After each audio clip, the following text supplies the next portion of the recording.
Hola, ¿qué tal? Bienvenidos a Ojalá. Y aquí estamos hoy con dos invitados especiales, un español y una cubana. No sé si te gusta que te digan español o gallego, ¿cómo prefieres, gallego Javier? me identifica Gallego. Javier Vence Deza es catedrático de Economía Aplicada de la Universidad de Santiago de Compostela, en España. Miembro de la Junta Directiva de la Sociedad Económica Mundial, y también tenemos aquí con nosotros a Jordi Victoria Gems Heredia, subdirectora general del Centro de Investigaciones de la Economía Mundial de Cuba, vecina de que nosotros. Solo por lo de Jordi parece gallega también. Pareciera, no, pareciera catalana. Soy cubana. Pero es cubana, y qué cubana aquí, compañera Jordi. Bien, ellos están aquí participando en el seminario sobre políticas de integración regional. Se llama Desafíos, Paradigmas y realidades. Es al revés, realidades, paradigmas y desafíos de la integración, que es un seminario convocado por el Ministerio de Políticas Regionales de Integración de la República Dominicana, iniciativa del ministro Miguel Mejía, a quien agradecemos desde luego no solamente la convocatoria de este seminario tan importantísimo, tan importante, sino también que agradecemos la deferencia, su colaboración con el Canal 4 y con este programa Ojalá, porque por aquí han estado pasando todos los demás compañeros que participan en el seminario, y de verdad que es una experiencia gratificante entrar en contacto con ustedes. Y bueno, perspectivas, desafíos de la integración y de estos procesos de integración. Hablemos de ellos y hablemos de lo que ustedes pues han estado poniendo en práctica y conversando allí en aquel seminario regional. Vamos a comenzar con la cubana. Muchas gracias. Aquí, ¿verdad? Por supuesto. Gracias. Bueno, la integración europea para mí es una integración que en sus inicios le dio lecciones quizás al mundo en cuanto a la teoría de la integración. Ellos comenzaron con una unión aduanera a finales ya de los años 50 del pasado siglo, y hoy estamos hablando de que tienen una moneda que es el euro, es decir, pasaron por el mercado común. Después pasaron por ese mercado común, es prácticamente el mercado único donde funcionan las 4 libertades: comercio, servicios, personas y capitales. Es decir que fue una experiencia, y a partir de ahí surge una nueva moneda, el euro. Sin embargo, la integración europea hoy tiene grandes desafíos.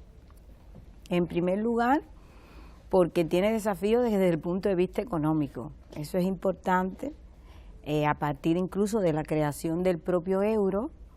Hay un conjunto de elementos, de indicadores económicos que comienzan a exigirse por parte de los gobernantes de la Unión Europea, es decir, de toda esa estructura de la Unión Europea que los países tienen que cumplir para formar parte del euro. Cuando uno analiza esos indicadores, son indicadores y son criterios macroeconómicos, pero desde el punto de vista monetario, financiero, y sobre todo son neoliberales.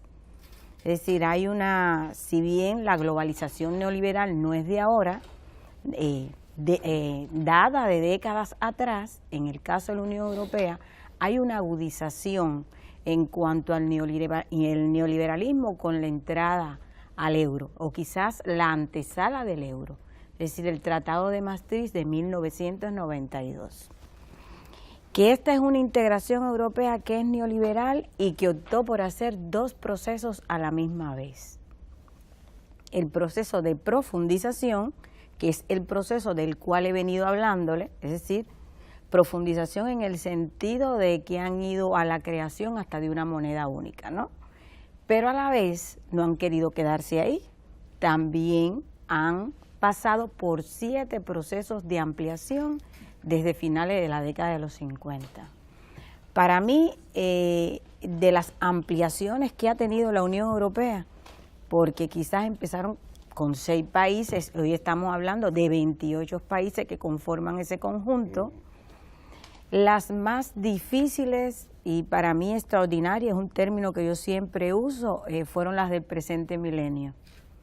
Cuando la Unión Europea decide incorporar al conjunto países que venían del campo socialista. En el 2004 prácticamente ya se había planificado todo para que pasaran los 8 primeros y en el 2007 entraron Rumanía y Bulgaria, los más pobres. Esto implica que entre estos 2 procesos hay un gran problema y hay una gran dicotomía para la propia Unión Europea. Hay un gran debate internacional sobre o la Unión Europea se amplía o se profundiza.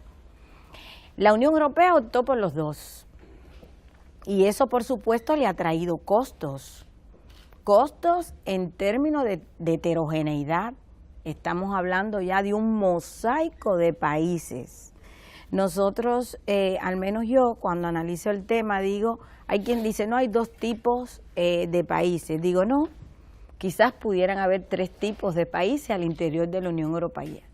Países de gran desarrollo, como Alemania, Francia, Italia, con sus grandes diferencias entre el norte y el sur, pero sí considerado como una de las grandes economías del grupo de los 7, si se exceptúa Rusia, y países de desarrollo medio, quizás como España, Portugal, y países de menor desarrollo, y quizás los países del este, que son los últimos que se incorporan y que por supuesto tienen un nivel de desarrollo mucho menor que los que ya estaban antes. Así que esa ampliación también fue difícil en ese sentido, también porque introducía otro elemento que tenía que ver con ese gran desarrollo del sector agrario que traían estos países, eran mucho más agrarios que los que ya estaban, en un contexto en que había ya una política agrícola común de la Unión Europea, que si bien en 1962, cuando se crea, su objetivo fundamental era lograr la autosuficiencia alimentaria y se logró en aquella etapa, porque recuérdense que estamos hablando periodo después de la Segunda Guerra Mundial, donde son estados que vienen devastados en la Segunda Guerra Mundial y se unen. Aquí hay una gran discusión que si los verdaderos motivos para la unión eran económicos y políticos. Yo pienso que eran de los 2. Venían con problemas devastados de la guerra y también había una intención por parte de un canciller francés de eliminar la guerra y el diferendo que existía entre Francia y Alemania. Bueno, pero siguiendo con esto, por otro lado, el hecho de que se hayan ampliado a estos países a pesar de tener menor nivel de desarrollo que los demás, tiene que ver también con la política externa y de seguridad común de la Unión Europea. Si bien la Unión Europea sabía que era una ampliación muy difícil para Europa en el sentido de los fondos, la estrategia a seguir con ello, era también estratégicamente necesaria desde el punto de vista económico, porque las crisis que ocurrieran en sus países vecinos, que eran ellos, iban a repercutir al interior de la Unión Europea. Y también desde el punto de vista político, para acabar prácticamente que ninguno de ellos optara por la opción realmente de volver atrás, ¿no?, al socialismo. De manera tal que la Unión Europea ha optado por estos 2 procesos incluso que le han traído problemas desde el punto de vista de los costos que suponen, desde el punto de vista de que se convierte en un mosaico económico. Hoy no se puede hablar de países del mismo tipo al interior de la Unión Europea y estamos por tanto en presencia de una Europa de varias velocidades. Ramón, permíteme un poco para enlazar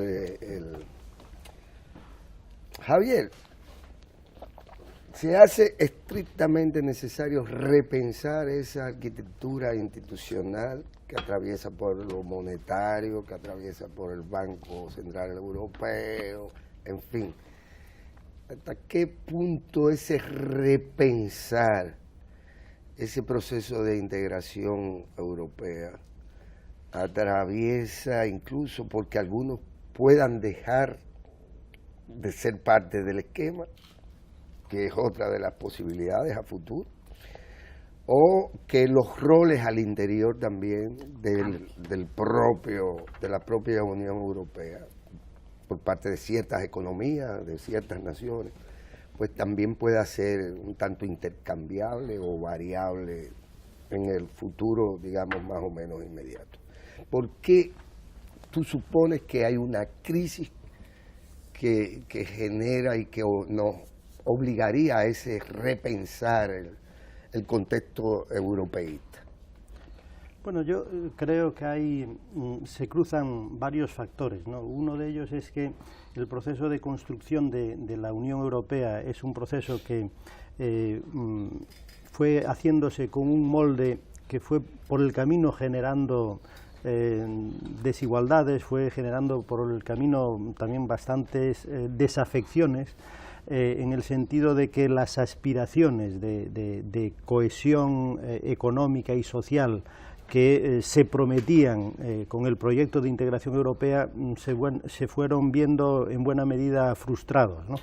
Y digamos que en ese proceso de integración, que para mucha gente era una esperanza de tener una Europa unida, una Europa de colaboración, una Europa que fuera un espacio común realmente de desarrollo económico y social, bueno, pues por el camino fueron quedando ya algunas plumas, ¿no? Y entonces ya hubo pues ciertos sectores de la población en determinados países que cada vez fueron viendo con más recelo el proceso de integración. El hecho también de que la integración, que se ha llevado pues bastante lejos, como comentaba Jordi, pues haya también restado soberanía y capacidad de decisión a los gobiernos y a los parlamentos de los estados, también fue dejando una sensación como que la capacidad de decisión de la población y de los pueblos se iba situando más lejos, ¿no? En unas instituciones europeas muy burocráticas que se veían desde lejos, con distancia, ¿no? Y entonces eso ya iba generando algunos problemas. Pero desde mi punto de vista lo que constituye el aldabonazo digamos, que hace repensar ese modelo que se siguió de integración es la crisis de 2007-2008 y lo que viene de ahí en adelante, ¿no? Porque esa crisis económica puso de manifiesto para mucha más gente que el modelo de integración no era tan modélico, ¿no? Que tenía bastantes peros, que se había hecho con un patrón muy neoliberal y que iba cada vez generando más desigualdades económicas, sociales, entre territorios y también entre las personas, ¿no? Con lo cual, bueno, pues yo creo que la crisis de 2007-2008 fue llevando a una parte de la opinión pública europea a posiciones muy escépticas, muy críticas o abiertamente críticas con el proceso de integración europea, ¿no? Entonces ahí se mezcla una crisis del modelo, del proceso de integración y el modelo con el que se construyó, que es en parte el reflejo también de la crisis del neoliberalismo, que es la crisis de 2007-2008, es una crisis de un modelo global guiado por las finanzas, especulativa, que destroza la economía productiva, que destruye los sistemas productivos, que deteriora, digamos, el mercado de trabajo, el modelo de empleo y los salarios, y entonces en ese sentido la crisis de 2007-2008 hace repensar todo eso al mismo tiempo. Y entonces, a partir de ahí, lo que se ve en la opinión pública y en los procesos políticos es que van creciendo los movimientos de oposición a la Unión Europea tal como la conocemos, y de hecho hasta el punto de que el Reino Unido ha tenido un referéndum y han decidido mayoritariamente marcharse de la Unión Europea, ¿no? Es cierto que el Reino Unido nunca fue el país más europeísta, siempre, bueno, fue una antigua potencia hegemónica mundial durante mucho tiempo y es un país que es muy orgulloso de su independencia. De hecho no entró en el euro, ellos mantuvieron la libra Desde mi punto de vista, con bastante pragmatismo, porque efectivamente renunciar a la moneda significa para un país renunciar a muchos de los mecanismos de ajuste económico y perder la soberanía sobre muchas cosas. Entonces, el Reino Unido ya no entró en el euro por eso, y bueno, viendo estas circunstancias y las consecuencias que el modelo neoliberal provocó en la economía británica, muy entregada a los intereses de la City financiera, pero que se dejó por el camino a buena parte de la industria y destruyendo muchos empleos en los sectores industriales en el Reino Unido, pues acumuló mucho malestar, mucha desilusión, y eso se plasmó en el referéndum y mayoritariamente optaron por marcharse, y es un proceso que es complejo, muy complejo, porque claro, son muchos años de integración, de legislación en común, de políticas en común, pero el hecho es que están en ese proceso, y hay algunos países que yo creo que si se somete a referéndum hoy, si quieren seguir en la Unión Europea o no, pues seguramente habría mayorías de marcharse o muy próximas a marcharse, ¿no?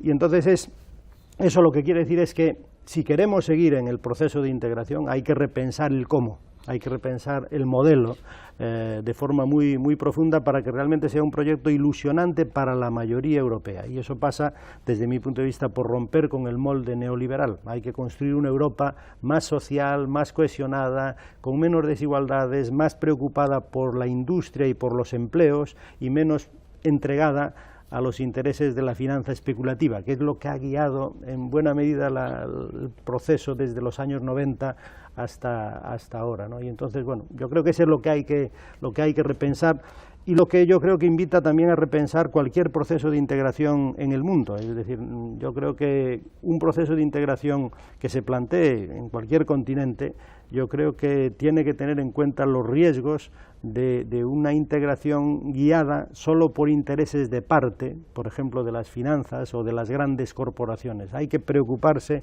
de los tejidos productivos, de mantener la diversidad, de mantener el empleo, si se quiere que la integración sea un éxito a largo plazo, ¿no? Porque puede ser un éxito momentáneo, aparente, pero que va dejando, digamos, un desierto detrás. Y en Europa no es que haya dejado un desierto, pero ha dejado una economía muy destrozada en los países de la periferia, y eso al final, digamos que requiere repensar la integración y repensar el modelo económico, en particular el modelo neoliberal, que para mí ha fracasado claramente con la crisis de 2007-2008, se ha visto claramente el fracaso, ¿no? Pero no quieren renunciar a él, ese es el problema, ¿no? Los poderes económicos siguen intentando darle vida, darle un mayor recorrido al modelo neoliberal de las finanzas. Sigue habiendo especulación por aquí, por allí, ya se especula con todo, hasta con el Bitcoin hay especulación, pero eso no es futuro. Entonces yo creo que hay que repensar todo eso. La parte final de tu exposición nos trae, por lo tanto, a América Latina, y nos trae a este seminario en el que ustedes están participando, porque no hemos venido a hablar del modelo de integración europea para regodearnos en él, y sino para sacar las experiencias que son, que como ya tú has planteado, Javier, son relevantes, importantes para los procesos de integración de América Latina. ¿Cuáles experiencias, Jordi, ya aterrizando más aquí, son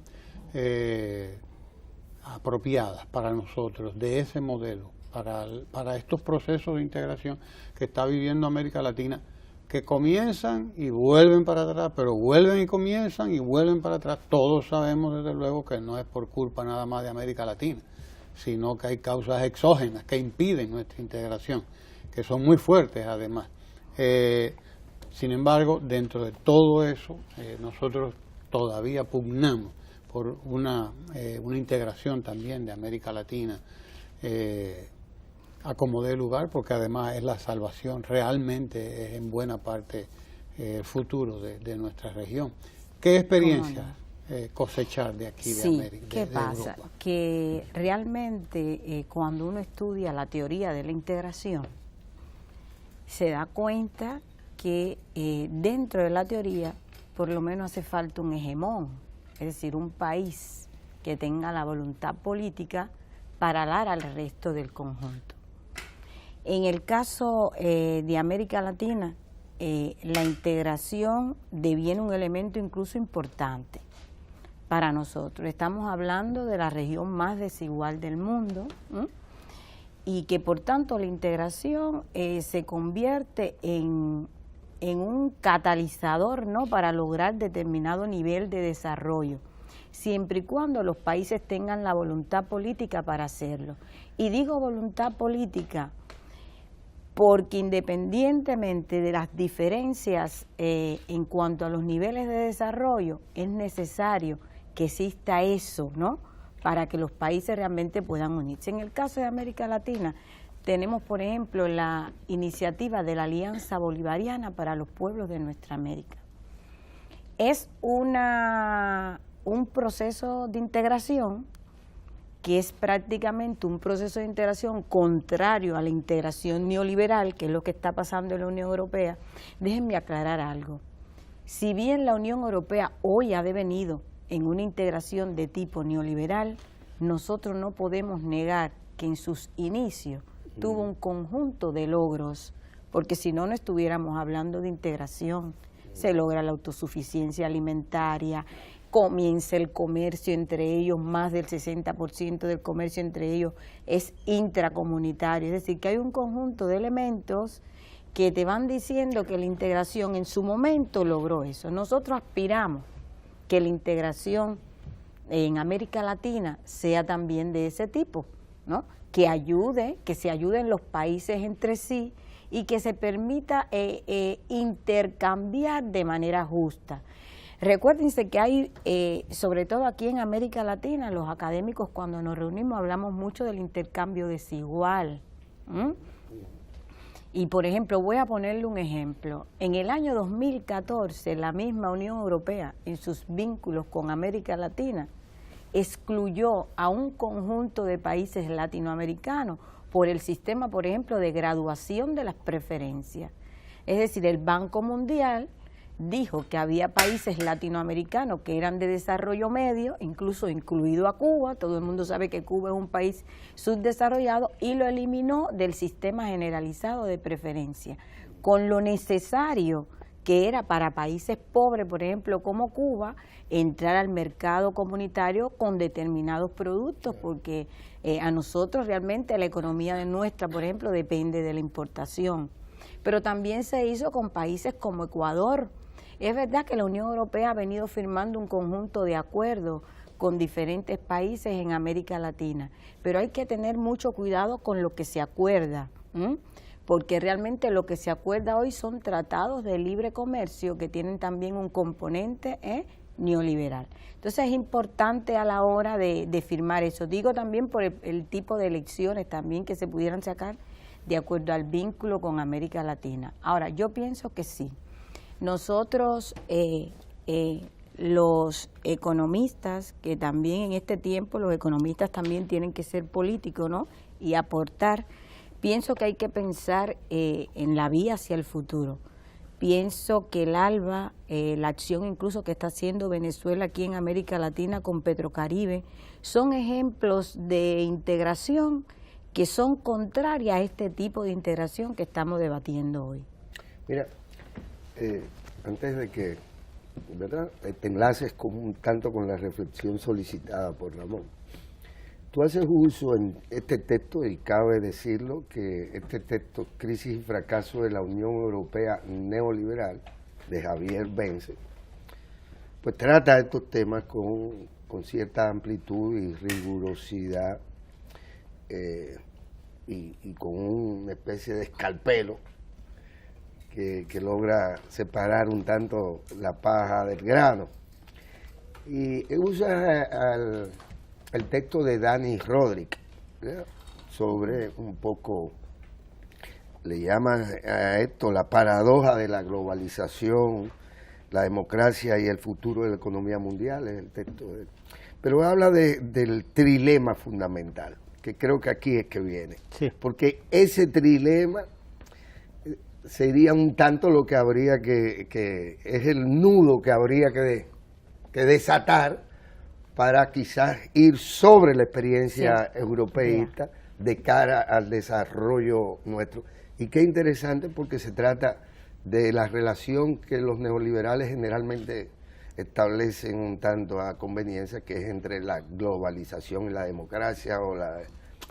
Trátanos esto, bueno, que está contenido claro en tu texto. Efectivamente, creo que es una observación muy oportuna, porque digamos que el trilema de Rodrik, que es un economista muy importante de la Universidad de Harvard y un experto en economía mundial, y tiene un libro muy interesante que se llama Paradojas de la globalización, y lo que plantea es algo que lo ha formulado con una claridad que es muy plástica, y que otros lo venimos diciendo, otros lo dicen de otra forma, pero al plantearlo como un trilema y simplificando mucho el problema, yo creo que es muy gráfico. Entonces, Rodrik lo que dice es que es imposible un mundo en el que se den al mismo tiempo estas tres cosas: una globalización, una hiperglobalización, soberanía y democracia. Son tres conceptos que no pueden estar los tres al mismo tiempo, y tenemos que optar. Si un país opta por la hiperglobalización, entonces pierde soberanía, y si pierde soberanía quiere decir que al interior del país difícilmente hay democracia, porque las decisiones de la población y de sus instituciones no van a misa, ¿no? Sino que se imponen las de la globalización. Si queremos que los países preserven soberanía popular y democracia, es necesario ponerle coto a la hiperglobalización. Y entonces eso es válido tanto para la globalización como para los procesos de integración, porque en el fondo los procesos de integración no dejan de ser procesos de globalización a escala regional. Y entonces el trilema de Rodrik para mí es una guía también para interpretar el proceso de integración europea y para diagnosticar al fondo sus problemas y las soluciones de futuro. Quiero decir que en Europa en este momento decimos, a pesar de que Europa, pues para mucha gente es la cuna de la democracia y hay una democracia muy profunda, pero lo cierto es que ha ido perdiendo calidad la democracia. Y la democracia real es que cuando el pueblo vota un programa político, un programa electoral para un parlamento, y el parlamento legisla, pues legisla en función de la voluntad popular. Y lo que tenemos hoy en Europa es que vemos los parlamentos que no pueden tomar según qué decisiones, y por lo tanto por la hiperglobalización y los compromisos con una serie de reglas que están actuando como un corsé que marcan, digamos, el terreno de juego de forma cada vez más estrecha, y donde, por ejemplo, cuestiones tan importantes para una economía como es la política monetaria y la gestión de la moneda y la finanza, la hace una institución que se define como independiente, que no se somete al control de los parlamentos y de los gobiernos, y por lo tanto está al margen de lo que opine la población. Se pierde soberanía. Se pierde soberanía. Y luego pues hay toda una cantidad de cuestiones importantísimas que se deciden en órganos que son supuestamente técnicos, pero que son realmente la expresión de lobbies de interés económico y financiero que están ahí, y que le restan, por lo tanto, capacidad de decisión al pueblo y a las instituciones democráticas. Por lo tanto, al final votamos, tenemos nuestros representantes, hay debates en el Parlamento, pero la soberanía popular es cada vez más limitada.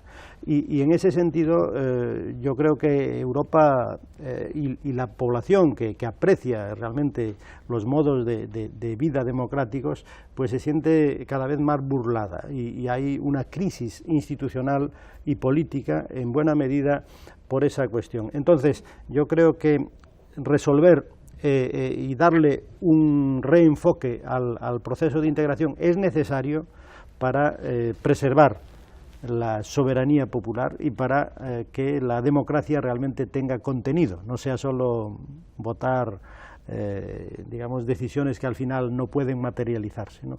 Y entonces ese es, yo creo que el dilema de Rodrik es muy interesante para ordenar las ideas. Entonces lo que está limitando todo es la hiperglobalización, porque deposita todo el poder y la capacidad de decisión en los mercados, en las instituciones financieras que trabajan para los mercados. El Banco Central Europeo que se ha creado, que es el que gobierna el euro, se dice, ¿es independiente? No, no es independiente de los poderes democráticos, pero no es independiente de los poderes financieros, trabaja para los poderes financieros, y de hecho los que están al frente son personas que vienen del mundo de la gran finanza, ¿no? El presidente actual del Banco Central Europeo, Draghi, viene de las grandes finanzas globales, de donde está el lobby que gobierna el mundo. Y ahora ha entrado el ministro español de Guindos, de vicepresidente, que es una persona que, bueno, estuvo de presidente en un banco quebrado en la crisis, ¿no? Al final era el quebrador de un banco, y que ahora venía siendo ministro de Economía con el Partido Popular en España, y que da el salto del Ministerio de Economía ultraliberal español al Banco Central Europeo, con lo cual yo creo que el dilema de Rodrik lo que plantea es que todas las instituciones económicas importantes deben al final responder delante de la representación popular y deben estar al servicio de la sociedad y no al servicio de las finanzas o de determinados lobbies o poderes económicos que funcionan al margen. Y eso yo creo que es la gran lección.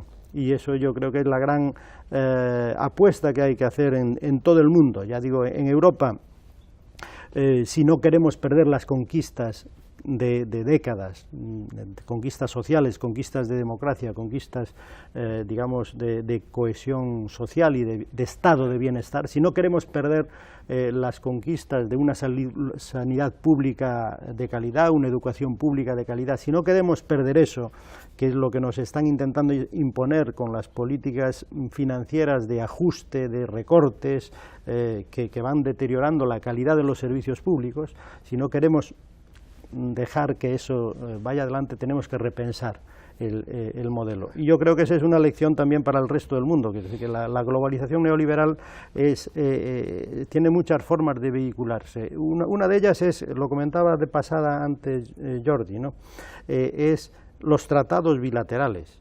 Es decir, que la integración es un acuerdo comercial, económico, etcétera, de un área regional. Los tratados bilaterales, por ejemplo, entre Europa y Estados Unidos, o entre Estados Unidos y Canadá y México, o entre los países del área del Pacífico, son tratados que marcan unas reglas de juego también cada vez más estrictas y guiadas con criterios muy neoliberales, donde lo que se impone es el respeto de los intereses de las grandes empresas y están por encima de la soberanía de los países. Y por ejemplo, ese es el gran debate, un gran debate que hubo en Europa en estos últimos años, es el tratado de libre comercio entre Estados Unidos y la Unión Europea. Y el problema es que lo que vemos que se está negociando por arriba, sin participación ciudadana, con mucha oscuridad, ¿no? Con mucha nocturnidad, se están negociando cosas que luego pondrían a los gobiernos a los pies de los caballos de las grandes empresas transnacionales, que no podrían ponerle condiciones a las empresas para sus operaciones, para su forma de funcionar, y que serían las empresas las que tendrían más poder que los gobiernos, ¿no? Y entonces ese modelo de acuerdos bilaterales entre las grandes potencias o entre las grandes potencias y otros países marcan unas reglas de juego que al final laminan, digamos, los poderes democráticos, laminan los intereses de la mayoría y acaban siendo, digamos, un corsé al servicio de las grandes poderes económicos que van haciendo lo que quieren por el mundo. Y eso es lo que, digamos, la idea de Rodrik nos invita a ponerle coto, a frenar. Se fue muy lejos en la liberalización de los mercados, en entregar demasiado poder y protagonismo a los mercados financieros globales, a los grandes fondos de inversión, a los grandes fondos especulativos que están destrozando la economía productiva en muchos países, y es necesario ponerle coto. Jordi. Yo, sí, muy bien, por lo que me decía Javier, me introduce muchos temas, ¿no? Realmente aquí para debatir con ustedes. El primero, como bien decía, es el tratado que supuestamente iba a firmarse entre la Unión Europea y Estados Unidos.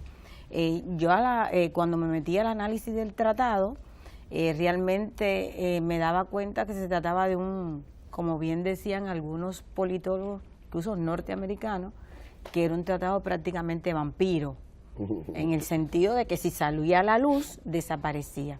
Miren, compañeros, había que ver lo que se estaba negociando entre Europa y Estados Unidos a espaldas de las personas, del ciudadano europeo, a espaldas incluso de la gente. En las negociaciones prácticamente participaba el lobby empresarial, pero los sindicatos tenían muy poca representación. Cláusulas, no sé si Javier a lo mejor lo debe haber oído, el famoso AMI, que en algún momento quiso acuerdo multilateral de inversiones que quiso hacer Estados Unidos aquí con los países de América Latina, y nosotros llevamos una campaña muy grande prácticamente a través del ALCA, a través del Acuerdo de Libre Comercio de las Américas.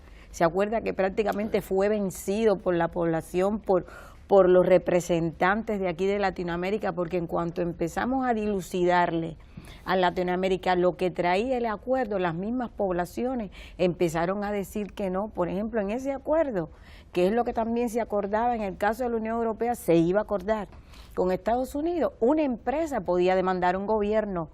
Es decir, una empresa podía llevar un gobierno a un tribunal internacional.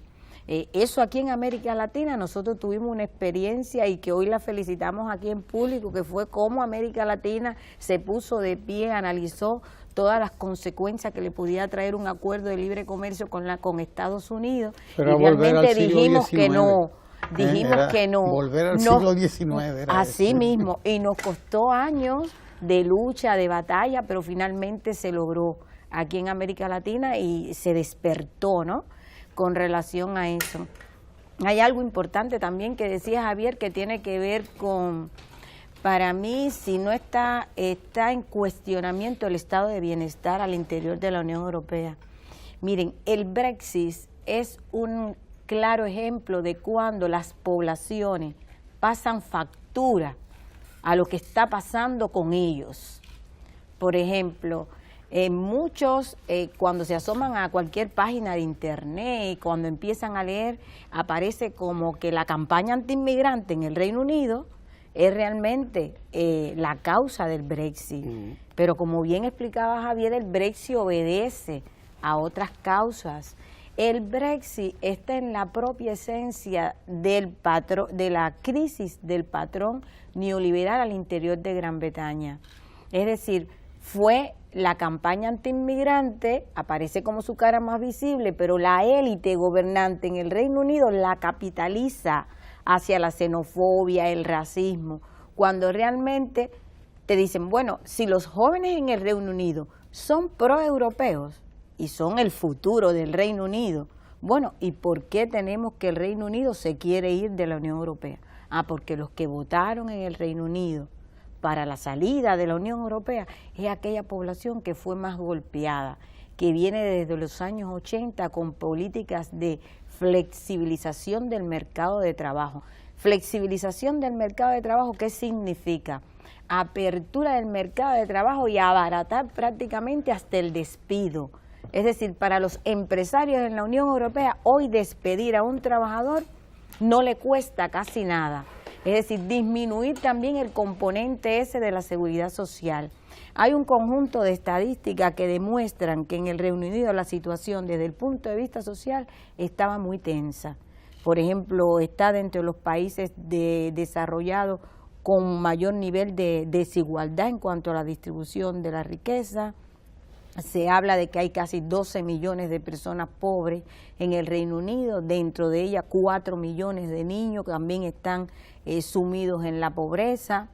Es decir, que Reino Unido, lo que ha pasado con el Brexit realmente es lo que estaba pasando con su población al interior de su país, que la población no quiso aceptar y votó, ¿no? Ahora el problema está realmente, creo que tenemos que hablar un poquito del tema, ¿no? En América Latina debe conocerse sobre el tema. Ahora está el problema de cómo se irá el Reino Unido de la Unión Europea, en qué condiciones saldrá de la Unión Europea. Hay quien habla de que puede existir un Brexit duro o un Brexit blando. ¿Qué significa el Brexit duro? ¿No? Para el que me está oyendo a esta hora de la mañana. Significa que el Reino Unido se va de la Unión Europea sin ningún tipo de acuerdo. Y el Brexit suave es cuando realmente se va con un tipo de acuerdo, alguna participación en el mercado único, etcétera. Pero ¿qué ha pasado en los últimos tiempos y con las negociaciones al interior de la Unión Europea y el Reino Unido? Es unas negociaciones que estoy siguiendo. Todos los jueves me llegan informaciones sobre qué es lo que está pasando, porque no todo sale a la luz pública. Son negociaciones que se le han puesto un poco conflictivas al Reino Unido. En primer lugar, porque si bien activó el artículo 50 es artículo de salida de la Unión Europea, que hay que activarlo para salir los países que están. Déjeme explicar algo también muy importante. Esto es una crisis que para mí es crisis existencial de la Unión Europea. Es decir, hay un regreso al Estado-Nación por parte de algunos países, en este caso el Reino Unido, ante la incapacidad de la Unión Europea, y es a mi modo de ver, de resolver la crisis económica. Esa crisis que hablaba Javier, del que es una crisis que estalló en el finales del 2008, una crisis financiera, pero que para mí hoy se ha convertido en una crisis que es sistémica, que es una crisis global, que se manifiesta en muchas esferas, ya no solamente en la económica. Entonces, en el caso del Reino Unido, ¿cómo van las negociaciones? En el 8 de junio del pasado año, Theresa May, la representante, la presidenta del Reino Unido, convoca elecciones generales, porque en aquel momento ella pedía que iba a ir un Brexit duro, porque Gran Bretaña era una potencia, algo que es muy discutido hoy. Si bien tienen el purito de que es una potencia, es algo que es muy discutido hoy, porque en una etapa de globalización neoliberal, de tanto nivel de interdependencia entre los países, sobrevivir solo también es un gran desafío. Convoca elecciones anticipadas el 8 de junio y contra todos los pronósticos, ¿qué pasó? La población prácticamente se quedó, no triunfó en el Brexit, en esa campaña como gobernante de manera extraordinaria, al contrario, ahora tiene que ir a dirigir en coalición, se le ha complicado el panorama y ha tenido que aceptar todas las exigencias de la Unión Europea. ¿Y cuáles eran las exigencias de la Unión Europea? Bien, mantenerle los derechos a los ciudadanos que pertenecían, que son europeos y que viven en el Reino Unido, y los del Reino Unido que viven en otros países de la Unión Europea. Que el Reino Unido, antes de irse de la Unión Europea, tiene que pagar también una cantidad de recursos, porque la Unión Europea planifica marcos financieros plurianuales para 7 años. Y dentro de ese marco, hasta el 2020, estaba incluido el Reino Unido. Claro. Y los intereses de la frontera blanda entre Irlanda República e Irlanda del Norte. En un principio ellos decían que no, pero realmente como se le ha complicado el panorama, han tenido que ir aceptando todas las condiciones que le han impuesto desde la Unión Europea. De manera tal que yo pienso que en cualquiera quizá ahora se está negociando el periodo transitorio, te dicen, ellos les piden a la Unión Europea estar en un periodo transitorio hasta el 2020 dentro de la Unión Europea para seguir disfrutando de los beneficios del mercado único, porque hay que entender también que si bien el Reino Unido desde el punto de vista externo, fuera de la Unión Europea, su principal socio comercial es Estados Unidos, un 45% del comercio del Reino Unido lo hace allí, con los países cercanos a él, con los países de la Unión Europea, son sus principales mercados de importación, donde ahorra flete, es decir, que la pertenencia del Reino Unido a la Unión Europea le benefició mucho. Hay estadísticas incluso que lo demuestran, como desde la entrada del Reino Unido a la Unión Europea hasta el 2016, cuando se celebra el Brexit, su crecimiento económico siempre fue superior. y a partir de ahí ha comenzado a disminuir su crecimiento económico. Es decir, que estamos en presencia, yo pienso que de no salir con un acuerdo, al menos porque la Unión Europea ha exigido que si realmente se va sin acuerdo, mientras esté en el periodo transitorio hasta el 2020, no puede tener acuerdo, haber firmado acuerdos con otros países. Una vez que salga, los acuerdos no son vinculantes. Eso abre también una gran paradoja para terceros países. ¿Cuál es el impacto que pudiera tener incluso para América Latina, para países subdesarrollados, la salida del Reino Unido de la Unión Europea? Y ahí estaríamos hablando que hay una disminución también de la cooperación, la poca cooperación, porque hay un gran debate con relación a la ayuda oficial al desarrollo que la Unión Europea brinda a países subdesarrollados y sobre todo a latinoamericanos, cómo ha ido disminuyendo con los años. Y en ese sentido va a haber una gran disminución en cuanto a la cooperación. También hay algunos países latinoamericanos, sobre todo caribeños, anglófonos, que tienen relaciones comerciales con el Reino Unido, que también van a sufrir una disminución del comercio una vez que salga, porque tiene que negociar nuevos acuerdos comerciales con el Caribe. Yo lo dejaría Jordi ahí. y Javier, en el terreno especulativo, que es el terreno prácticamente del futuro, ¿qué sucedería en ese universo europeísta de la Unión Europea? ¿Qué sucedería si la crisis económica en Alemania, digamos, se profundizara? Hemos visto la crisis política, a propósito, no necesariamente de la crisis económica, pero crisis política que le ha atado un tanto las manos a la Merkel, en fin. Ahora, si ese motor, o esa, ¿cómo se dice? Lo del que el ferrocarril, la que lleva... Locomotora. Si esa locomotora de la economía europea, que es Alemania, así le dice, se disminuyera o desacelerara, digamos, su ritmo. Eso en combinación con la crisis económica en cierne de Cataluña, porque hay una crisis ahí incubada que todavía uno no sabe hasta dónde puede esto trascender también en el contexto de la Unión Europea. ¿Qué podría suceder de cara a ese repensar el esquema? Porque prácticamente estarían abocados necesariamente a repensarlo. Ya, efectivamente, la cuestión es que el papel de Alemania es un papel, claro, por una parte de locomotora económica de Europa, pero también es un papel, digamos, de succionadora de las capacidades económicas de la Unión Europea. Y en ese sentido, el hecho de que Alemania haya conseguido mantener su potencial industrial a lo largo de este periodo es el resultado de que Alemania impuso sus reglas al resto de Europa. Y es una de las razones por las que el Reino Unido siempre estuvo incómodo, porque la visión del modelo económico alemán, eso que bueno, en la teoría política y económica se llama el ordoliberalismo, que es una doctrina de un tipo particular de neoliberalismo de matriz, de cuño alemán, ha impuesto al resto de Europa unas reglas del juego que le han permitido a Alemania consolidar su poderío económico e industrial.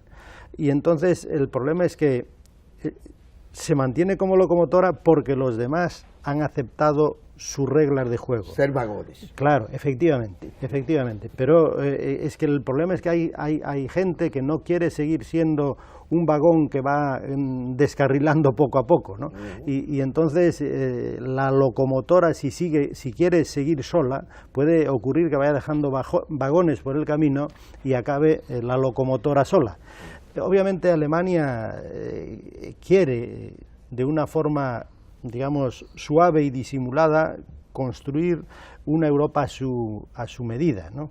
Es una vieja aspiración alemana de mucho antes, ¿no? Obviamente prusiana. aprendieron la lección de la historia y saben que construir una Europa en la cual ellos jueguen un papel hegemónico requiere cierta mano izquierda y hacerlo disimuladamente, y eso lo hacen imponiendo el modelo económico. Y entonces yo creo que si hay una crisis, digamos, en Alemania, porque digamos que si el resto de Europa no acompaña, el mercado europeo es muy importante para la industria alemana, obviamente Alemania también se resentiría. Y entonces en ese sentido se reconsiderarían seguramente muchas cosas, pero no sé en qué dirección. Yo no soy capaz de aventurar cuál puede ser la estrategia alemana. Yo creo que Alemania aparentemente juega un papel, digamos, generoso con respecto a la dotación de fondos jugó, mejor, para conquistar, digamos, la adhesión de los países de la periferia con fondos estructurales para ayudar a construir infraestructuras, carreteras, autopistas, etcétera, en ciertas partes de Europa, y eso fue una forma de comprometer o de ganarse, digamos, la adhesión de muchos de estos países y territorios al proyecto europeo. Pero eso se ha acabado. Eso se ha acabado y de hecho las perspectivas que se están barajando de cara al futuro es de que ya han venido reduciendo la contribución en estos últimos años y la voluntad de cara al futuro es de que se reduzca todavía más, ¿no? Entonces eso yo creo que si Alemania reduce su compromiso incluso a ese nivel de contribuir a la Unión Europea para que pueda haber una cierta política de redistribución para algunas cosas, yo creo que eso es un paso más en la crisis de la Unión Europea. Entonces, no sé, yo creo que es algo que en Alemania pues está claro que genera debates, tiene sus contradicciones. Alemania yo creo que es de los países que ha impuesto condiciones a los demás, pero ha preservado más su capacidad de decisión como país. Y entonces yo creo que de cara al futuro posiblemente esa dialéctica va a aumentar las contradicciones. De hecho, a mí no me extrañaría ver en el futuro una Europa en la que más países se plantean el marcharse, o si no es el marcharse de forma abrupta, rompiendo completamente los vínculos. Por eso la negociación con el Brexit, con el Reino Unido por parte de la Unión Europea trata de ser muy dura para que nadie tenga la tentación de irse, para decir, sabes que si te vas absolutamente de todo, lo cual es raro porque claro, Suiza no está en la Unión Europea y en cambio tiene unas relaciones económicas absolutamente fluidas con la Unión y forma parte del área económica de la Unión, y entonces lo normal sería que el Reino Unido también pudiera seguir teniendo unas condiciones análogas a las que tiene Suiza, ¿no? Y entonces la Unión Europea en este momento está jugando duro para dar una lección a los que puedan tener la tentación en el futuro de marcharse, ¿no? Pero yo creo que lo cierto es que el Brexit lo único que hace es abrir una espita de un proceso de crisis abierta de la Unión Europea. Y entonces yo lo que digo es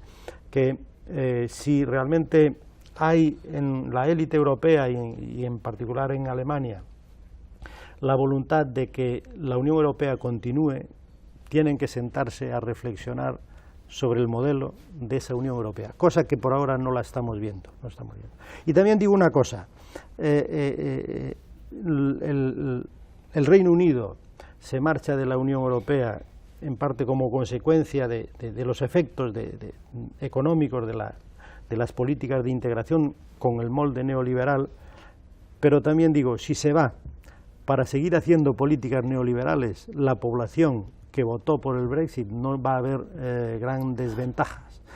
Otra cosa es si en marchándose, yéndose de la Unión Europea, aprovecha para redefinir el proyecto político, en la línea, por ejemplo, en la que están formulando en este momento el Partido Laborista con Corbyn, que están viendo la necesidad de repensar claramente el modelo económico. Si van por ahí, esa población que sufrió, digamos, con el neoliberalismo, perdiendo calidad de vida, empleo, salarios, estado del bienestar, donde todo se privatizó, etcétera, esa población que perdió en el pasado puede recuperar en el futuro, pero si continúan con un molde político como el de la actual primera ministra británica, esa población va a sentir una nueva frustración. Dice, mal con la Unión Europea, nos marchamos para resolver parte de nuestros problemas y frustraciones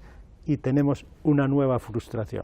Con lo cual, yo creo que al final, vuelvo un poco al principio, yo creo que el problema principal es el modelo económico, el modelo socioeconómico, el modelo de políticas. Y yo creo que lo que está arrasando con los procesos de integración es el hecho de que se hayan hecho con un molde tan claramente neoliberal al servicio de las finanzas especulativas y de las grandes empresas, y a costa del estado del bienestar, a costa del mercado de trabajo, a costa de los derechos y los salarios de los trabajadores y a costa, en definitiva, de la democracia. Eso es lo que realmente está, digamos, hoy en el mundo en crisis, y yo creo que requiere una repensada muy a fondo.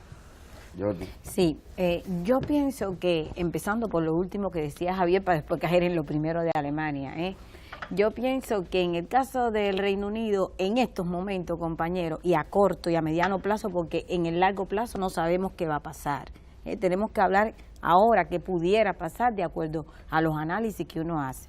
Yo pienso que es un juego en estos momentos de suma cero, de la manera en que se vaya de la Unión Europea. En primer lugar, porque si se va con una opción noruega, que es con participación del mercado único, a Noruega también le exigen que cumpla con determinados requisitos al interior de la Unión Europea, y el Reino Unido no quiere participar de eso. Y si se va con un acuerdo como el CETA, es un acuerdo de libre comercio como el que tiene la Unión Europea con Canadá, evidentemente no participa entonces de la parte del mercado de servicio, el mercado único, que es donde el Reino Unido realmente es fuerte por el gran desarrollo que tiene del sector financiero. La Bolsa de Londres es muy conocida a nivel internacional y, por supuesto, en estas condiciones, el mismo nivel de polarización social se mantendrá en el Reino Unido en el mediano y corto plazo. Ahora, con relación a Alemania, muy bien lo que decía Javier, pero a mi modo de ver, Alemania, independientemente, ustedes cuando cogen las estadísticas de las comunidades europeas y los apoyos que dan los gobiernos al conjunto, Alemania sobresale como la que más aporta, pero realmente cuando usted realmente hace el balance, Alemania gana muchísimo al interior de la Unión Europea y ha querido exportar su modelo a otros países de la Unión Europea y no es exportable, porque todos no tienen el mismo nivel de desarrollo económico. En el caso de Alemania, por ejemplo, nosotros decimos, sí, hay gente que dice, no, pero si esa es la economía más próspera de Europa, es la economía, digo, analicen las estadísticas, vayan a analizar realmente cuál es el tipo de crecimiento. Es verdad que crece más, pero incluso no llega ni a su crecimiento potencial. ¿Y qué es lo que pasa en Alemania? ¿Por qué florece? ¿Cuál es el gran problema? Miren, el mercado de trabajo alemán es un gran problema hoy. Alemania aparece a la luz pública como el país de la Unión Europea junto con la República Checa que menor tasa de desempleo tiene. Incluso dice que está creciendo a su tasa natural de desempleo, a un 4, quizás menos, y está en menos de 4, 3,7 y Checa en 2,5. Pero analicen la estructura del trabajo, del mercado de trabajo alemán. ¿Qué tipo de trabajo brinda Alemania en estos momentos, a diferencia de lo que ocurría en los años milagrosos y victoriosos de los 60? Un tipo de trabajo, de mercado de trabajo deteriorado, con una gran flexibilización, que se introduce incluso en el 2003, mucho antes de que estallara la crisis en la Unión Europea. Ya Alemania había introducido una reforma de su mercado de trabajo que incluía la flexibilización.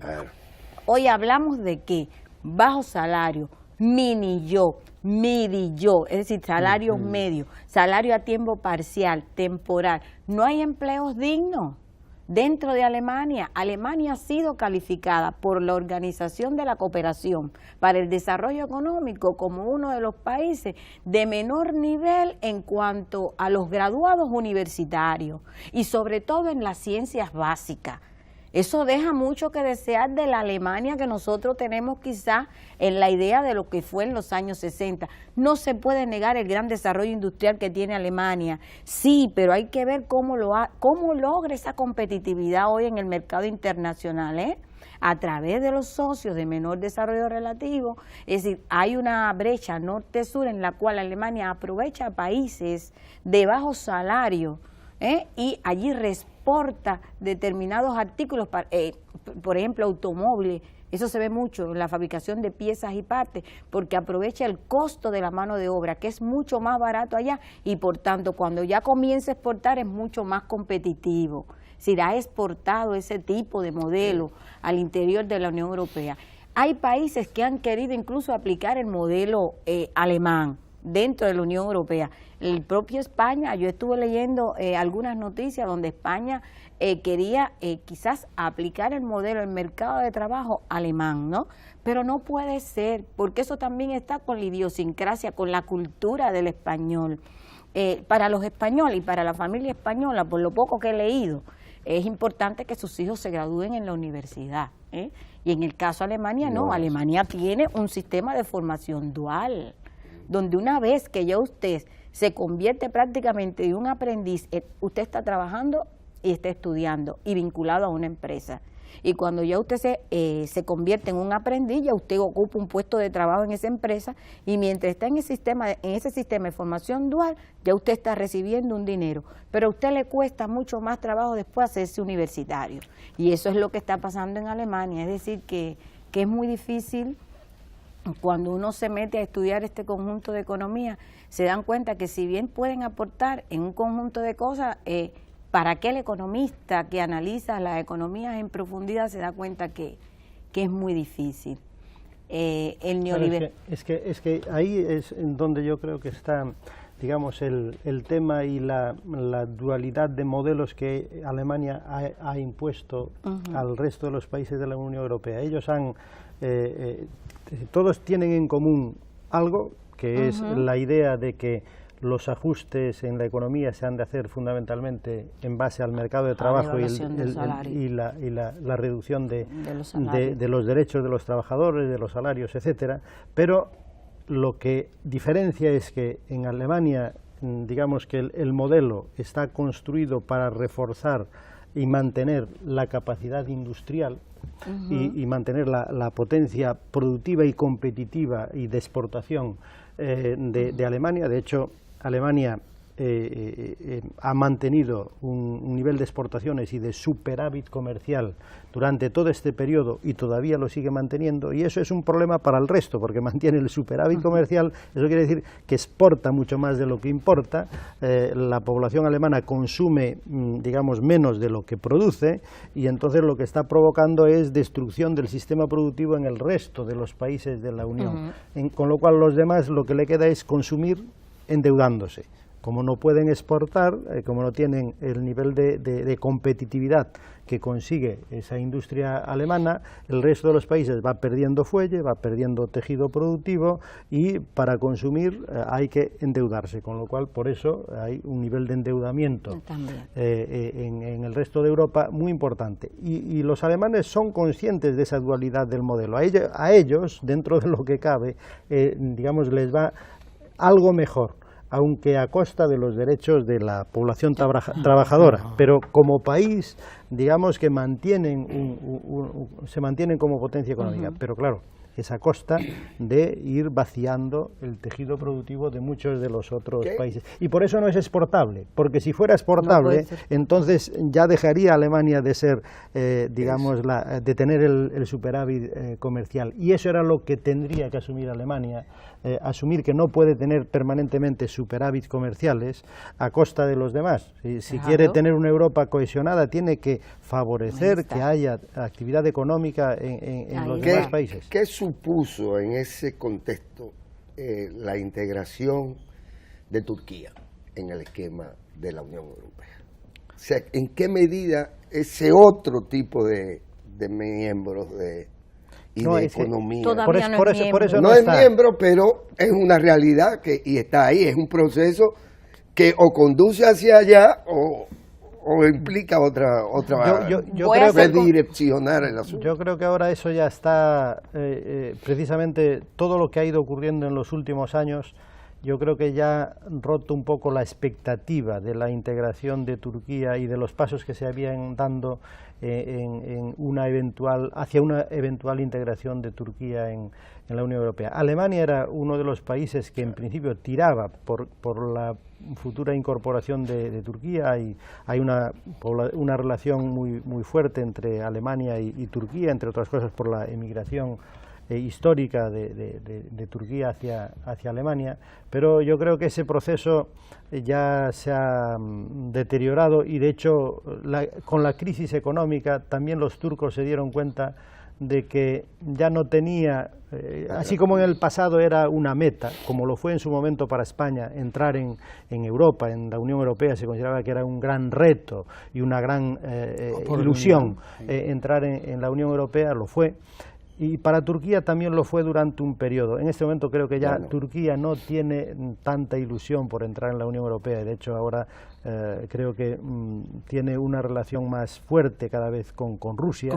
Y es razonable porque posiblemente haya más complementariedades entre la economía turca y la rusa que con Europa, ¿no? Entonces, yo creo que eso, creo que está de alguna forma congelado el proceso de integración y en parte que con una Unión Europea en este estado, con esta situación digamos, de desajuste, desequilibrio, de crisis, etcétera, yo creo que ya no resulta tan atractiva, ¿no? Una de las cosas, perdona, una pincelada. Solo una cuestión. Porque al salir el nombre me evoca algo de lo que creo que es uno de los problemas pendientes de Europa, y es que el modelo de integración en Europa históricamente estuvo muy vinculado a su relación también con Estados Unidos.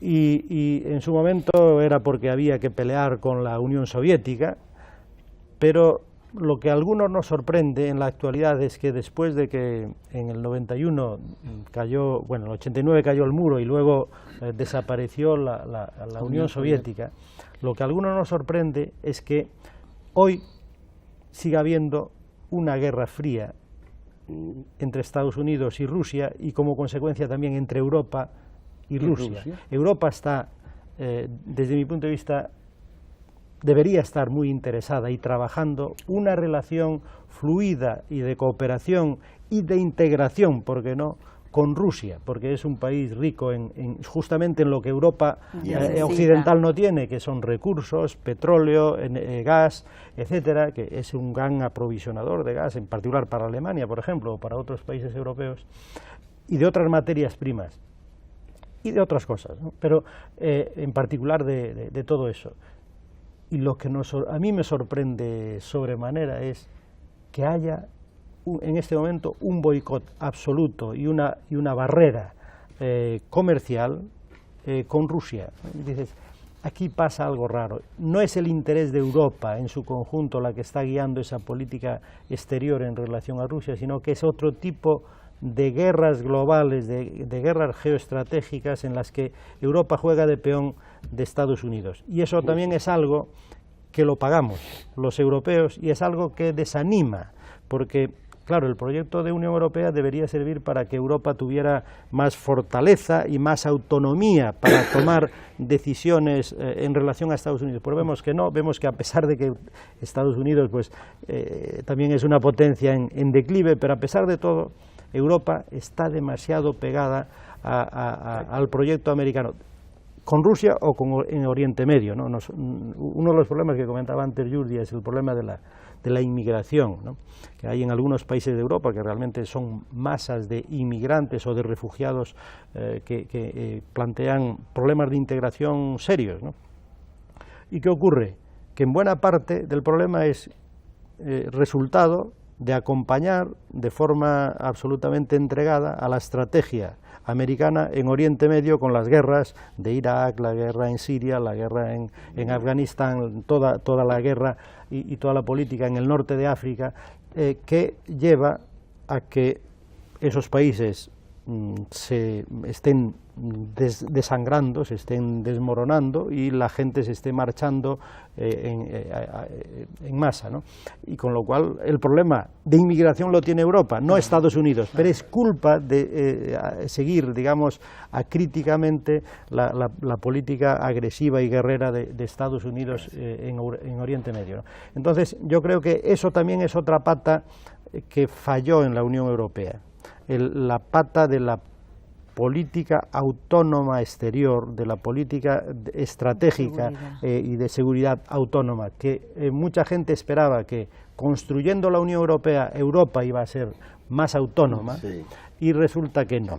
Seguimos atados a la OTAN y a una OTAN hegemonizada por Estados Unidos y a una estrategia guerrera de Estados Unidos, y eso es también un factor de crisis del proyecto de integración, porque se ve que no sirvió para tanto, y no sirvió para tanto no porque no hubiera podido servir, sino porque las élites que conducen la Unión Europea no quieren despegarse de Estados Unidos, comparten digamos, demasiadas cosas, y los poderes económicos son los mismos en Europa y en Estados Unidos, y entonces eso hace que haya una Europa subordinada, que es un aspecto de su crisis. Y subordinada a una política vieja, además, porque no quiere admitir que la Unión Soviética terminó, punto.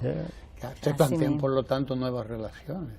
Jordi quería empezando por lo último, yo iba por lo primero, ahora voy a lo último. El problema está en que la Unión Europea nunca ha tenido una política externa y de seguridad común propia.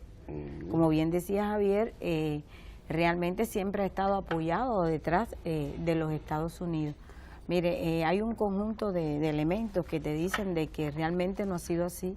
Recuérdense la guerra de Irak, como muchos, sobre todo los grandes países de la Unión Europea, se oponían a participar en la guerra, y sin embargo Gran Bretaña, unido, algunos países que anteriormente eran socialistas, sí, y apoyaron a Estados Unidos.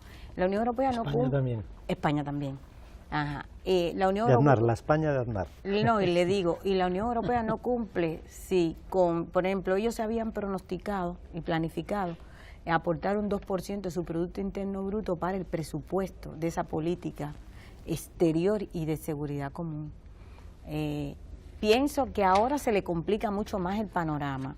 Ha llegado una nueva administración a los Estados Unidos, a la cual en una gira últimamente que dio por muchos países, hay lugares de Europa y claves que ni tocó.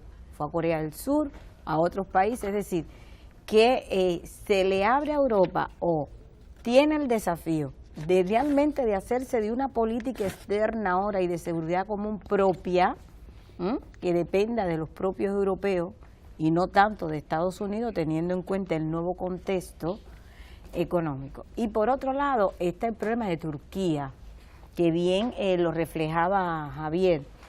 Es verdad que los turcos ahora no han mostrado, quizás ahora estén mucho más escépticos para entrar a la Unión Europea, pero sí decirle que hubo momentos en que Turquía cumplía con todos los parámetros exigidos por la Unión Europea para entrar a la Unión Europea, la Unión Europea decía que no.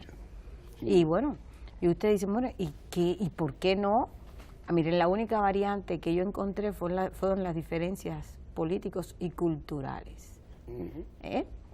El problema, incluso me entrevistaba, yo tuve la posibilidad de entrevistar un conjunto de mujeres europeas estando en Bélgica, incluso mujeres de izquierda, y me decían que el gran desarrollo que habían tenido las mujeres en su tiempo en Europa, entonces meter las turcas, eso era ir contra lo que realmente Europa había ganado en tantos años. Pero también Europa también es oportunista, y tengo que decirlo aquí, porque si bien hay disculpas, bueno, no, abierto, estamos pensando no voy a igual. decir lo contrario.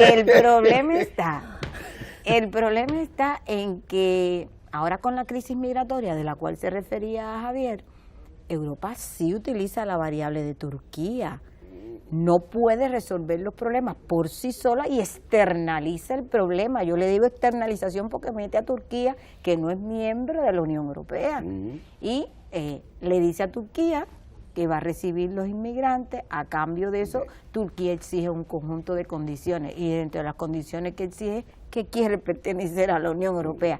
Quizás ahora no, por el problema de Rusia, eso, pero creo que a mi modo de ver existe ese interés también.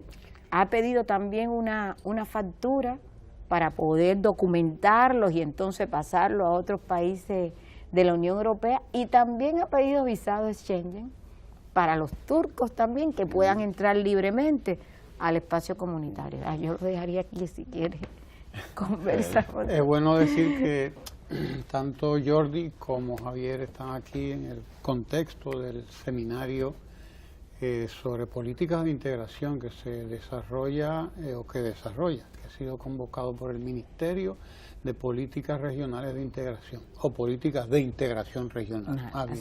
Ministerio de Políticas de Integración Regional, que dirige el ministro Miguel Mejía, a quien agradecemos. Repito, no voy a escatimar, porque ha sido muy generoso, claro, en traernos aquí al programa y al Canal 4 RD, participantes de la calidad de ustedes. Se nos agotó el tiempo, pero no me gustaría que termináramos sin volver a América Latina y a esas políticas de integración regional que tanto dan que hablar y de las que tanto tenemos que hablar. Vamos a terminar con una intervención de cada uno de ustedes. Bien. Yo solamente decir que América Latina en estos momentos tenemos varios grupos de integración, ¿no?, por sus regiones, pero quizás la integración que más perspectiva le veo, teniendo en cuenta la experiencia europea y lo que ha pasado, es unirnos los latinoamericanos, sobre todo en función de una integración que sea alternativa.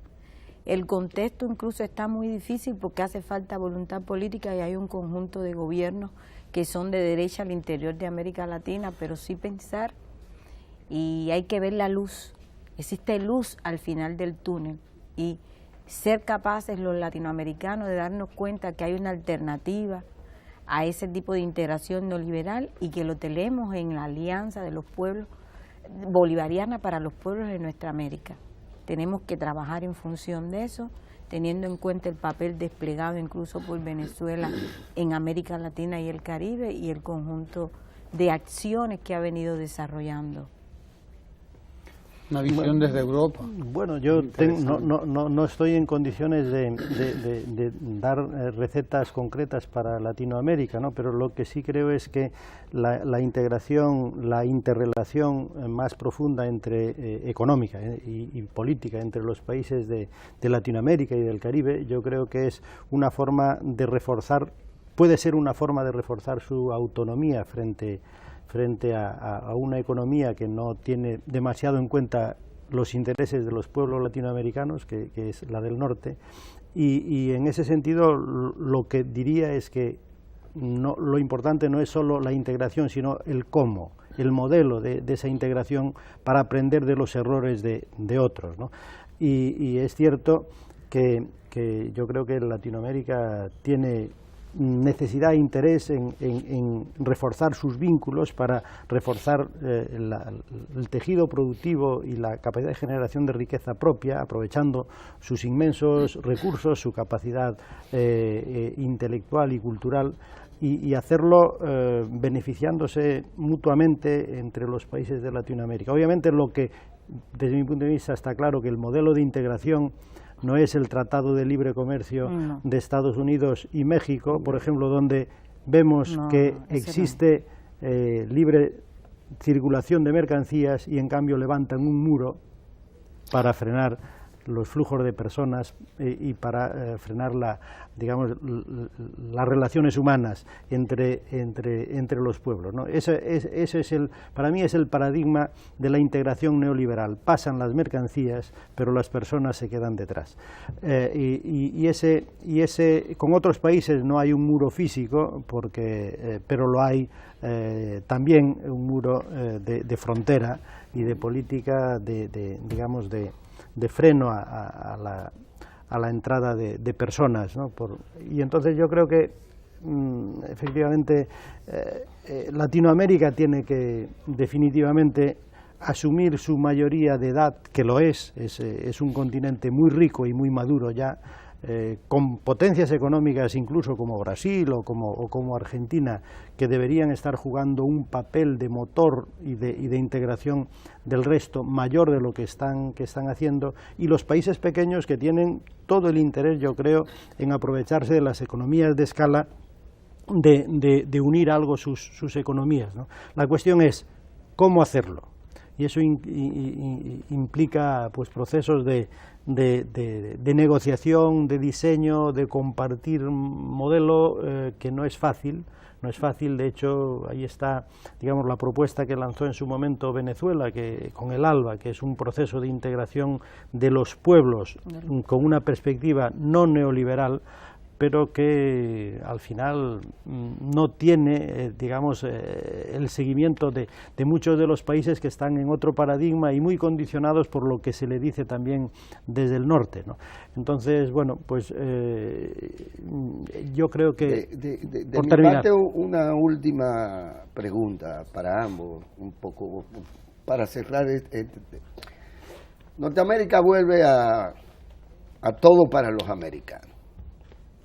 Todo para ellos. Y te dice de entrada que a ellos... Regreso a la doctrina de Monroe. Sí, que nunca la han abandonado, pero bueno.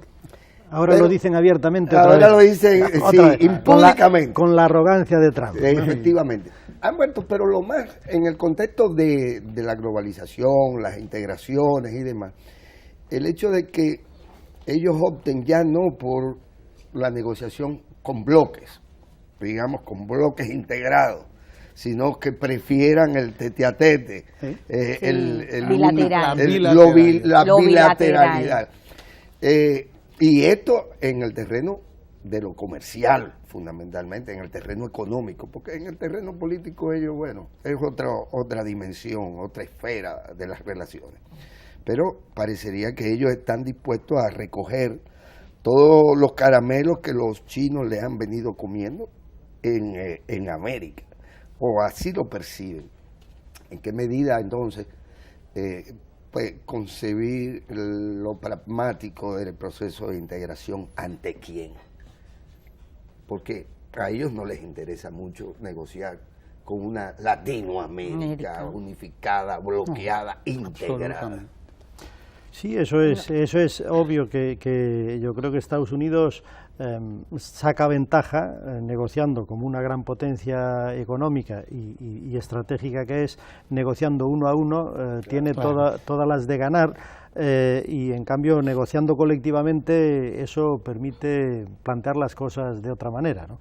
Y yo creo que eso es lo que los latinoamericanos y caribeños tendrán que tener en cuenta, ¿no? Y si entran al juego de negociaciones exclusivamente bilaterales o si procuran establecer estrategias conjuntas de reforzar sus vínculos como economías latinoamericanas primero y luego negociar con todos los demás, con Estados Unidos, con Europa y con China, porque yo creo que China es una oportunidad para buena parte del mundo. China tiene sus defectos, tiene sus virtudes, pero en cuanto al modelo de integración y de relaciones comerciales plantea un modelo, desde mi punto de vista, más respetuoso con la soberanía de los pueblos que el modelo neoliberal norteamericano, ¿no?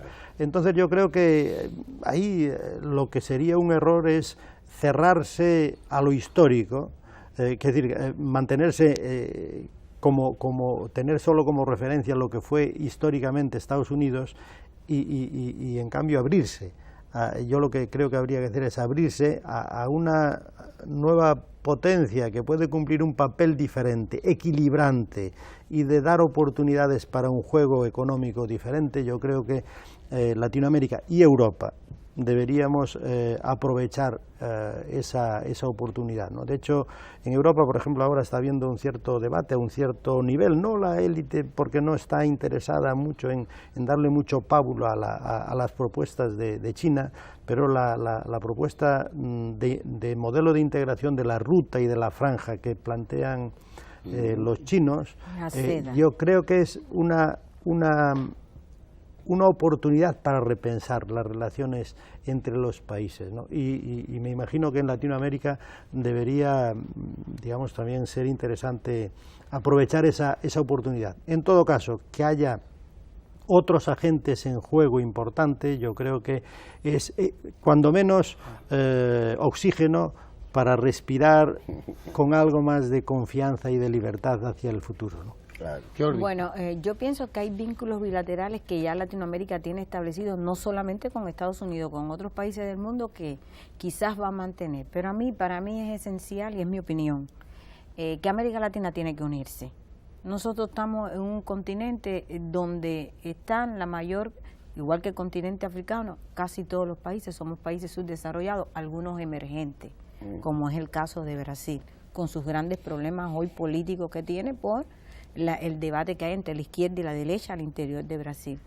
A mí me parece que para América Latina es importante la unidad en estos momentos. Tratar de negociar acuerdos, amén de lo que puedan representar, los acuerdos quizás de manera conjunta resultan mejor. Yo soy testigo de lo que fue la experiencia del ALCA en América Latina. Por eso es que hablo tanto de la unidad latinoamericana para negociar. Y cuando los latinoamericanos nos unimos, debatimos, llegamos a conclusiones, explicamos, se logran muchas cosas. Yo pensé, quizás ellos pensaron que iban a firmar y que quizás muchos países iban a firmar, pero quizás a lo mejor fue el contexto político que se dio, pero hubo un momento excepcional quizás de instrucción a los movimientos sociales. Son muy importantes hoy los movimientos sociales en América Latina. Es necesario revitalizar el movimiento social en América Latina, porque una vez que los movimientos sociales están dentro de las personas, echan a andar, esa maquinaria es muy difícil de detener. La integración también tiene que venir desde abajo, independientemente de las estructuras y las instituciones. Que la gente sienta que estar integrado resuelve su problema. Que la gente sienta que estar integrado, por ejemplo, puede llevar el plato a la mesa. Que la gente sepa que estar integrado le permite haber salido un poco de la pobreza. Para mí, entonces, para América Latina hay que buscar unidad. Hay que buscar también otros focos de atención. Está el caso de China, como bien decía Javier, relaciones respetuosas también con América Latina. Hay otros países también en el mundo importantes, es el caso también de Rusia, que tienen mucho que aportarle también a América Latina.